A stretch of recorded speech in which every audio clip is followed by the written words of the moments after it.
মাঝে মাঝে বাবার বাইকের পেছনে চেপে পড়লে আমার কিন্তু বেশ লাভই হয়। কোনো খরচ না করেই কিন্তু ভিডিও অনায়াসেই পেয়ে যাই। আজ আমরা খুব কম সময়ের মধ্যে 3টে দর্শনীয় স্থান দেখব। গ্রাম্য পরিবেশের মধ্যে 3টি স্থানই কিন্তু ভীষণ সুন্দর, দেখার মতন। তাহলে চলুন শুরু করা যাক। প্রথমটি হলো ইনছুড়া ঝাপানতলা। হুগলি জেলার বলাগড় থানার অন্তর্গত ইনছুড়া গ্রাম বিখ্যাত হয়ে উঠেছে মূলত এই প্রাচীন মনসা মন্দিরকে কেন্দ্র করে। ইনছুড়ার নিকটবর্তী স্টেশন হলো ব্যান্ডেল-কাটুয়া লাইনের সোমরা বাজার। এছাড়াও এই লাইনের অম্বিকা কানলা স্টেশন ও বর্ধমানের মেল লাইনের মগরা কিংবা পান্ডুয়া থেকে বাসেও আসা যায় এইখানে। এই স্থানের ঝাপান মেলা মূলত পশ্চিমবঙ্গের একটি বিখ্যাত মেলা। মেলার সময় মেলার আশেপাশের গ্রাম থেকে যে ভান্ডারা আসে সেই দৃশ্য দেখার মতন থাকে। ছাগ বলি হলো এখানকার প্রায় প্রতিটি বাড়ির রীতি। ওই দিন এখানে হাজার হাজার ছাগ বলি হয়, আর এই মাঠেই দেখা যায় রক্তের কাদা। জনশ্রুতি আছে মোঘল আমলে কাশেম বাজারের নায়েবের লোকজন এইখানে তাঁবু খাটিয়েছিলেন। তাদের মধ্যে কোনো একজন স্বপ্নাদৃষ্ট হয়ে পুজো শুরু করেন। তারপর থেকেই এইখানের পুজোর প্রচলন শুরু হয়।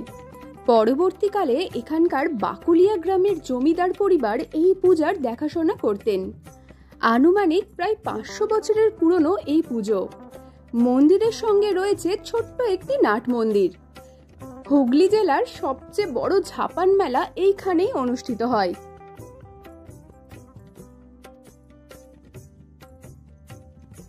এবার আমরা একটু সামনের দিকে এগিয়ে যাব। জায়গার নাম পাথরঘাটা। এটা হুগলি ও পূর্ব বর্ধমান সীমানার একটি উন্নত গ্রাম। ইনছুড়া থেকে মোটামুটি ওই 10 কিলোমিটার দূরে।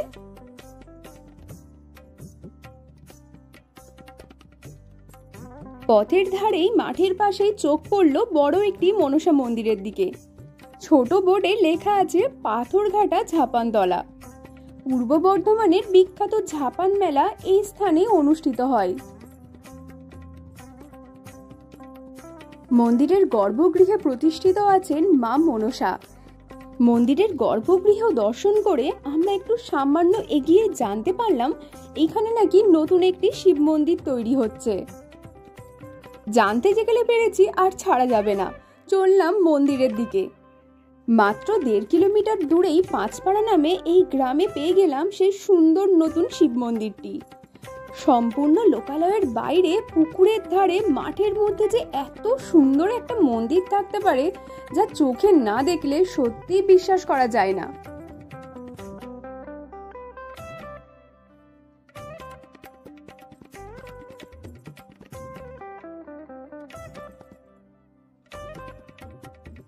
এই স্থানে নাকি অতি প্রাচীন একটি শিব মন্দির ছিল। বয়সের ভারে যখন মন্দিরটি নষ্ট হয়ে যায় তখন নাকি গ্রামবাসীদের উদ্যোগে এই নতুন শিব মন্দিরটি তৈরি করা হয়।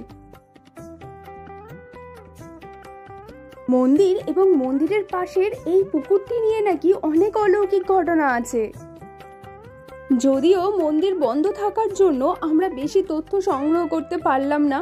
এমনকি মন্দির দর্শন তো করলাম, কিন্তু মন্দিরের গর্ভগৃহ দর্শনও করতে পারলাম না, আর মহাদেবের মূর্তিও দর্শন করতে পারলাম না। যাই হোক, কপাল খারাপ থাকলে যা হয়। কিন্তু একটা জিনিস জানেন তো, এইখানকার গ্রাম্য পরিবেশ, বিশেষ করে এই মন্দির চত্বরটা, মাঝখানে মন্দির, আশপাশে পুকুর, জঙ্গল, সবকিছু মিলিয়ে পরিবেশ যে এত শান্ত, এত সুন্দর, না আসলে সত্যিই বিশ্বাস করতে পারবেন না। তবে পাথরঘাটা আসতে হলে কানলা বা পান্ডুয়া থেকে বাসে আসাই ভালো। হলে সময় করে একদিন সবাই চলে আসুন এবং অল্প সময়ের মধ্যে এই 3টি স্থান দর্শন করে নিন।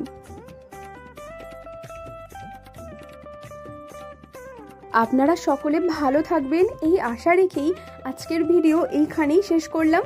নমস্কার।